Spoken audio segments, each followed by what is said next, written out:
Pag-asa Fog Forecasting Center, alamin na natin kung ano ang latest sa lagay ng panahon.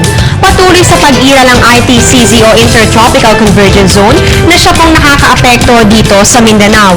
Habang ang Northeast Monsoon naman, ito po yung hanging amihan ang nakakaapekto naman dito sa Northern Luzon. Dahil po dito ang Mindanao ay magiging maulap na may occasional light to moderate rains or thunderstorms. Habang sa Cagayan Valley, Cordillera, Bicol, Ilocos Norte, Aurora at Quezon Province, makakaranas lamang po kayo dyan ng mahinang pag-ulan. Dito naman sa Metro Manila at sa natitirang bahagi ng ating bansa, magiging bahagyang maulap na may kasamang pag-ulan o pagkidlat pagkulog, lalo na po yan sa hapon o sa gabi. Kaugnay naman ng amihan, nakataas naman po ang gale warning sa seaboards ng Northern Luzon. Kaya pinag-iingat po ang mga kababayan natin sa mga baybaying dagat dyan na huwag po muna kayong pumalaot sa oras na ito. Pinapayuhan rin po ang lahat na lagi nang mag-ready ng anumang panangga sa ulan para po makaiwas sa sakit at sa abala.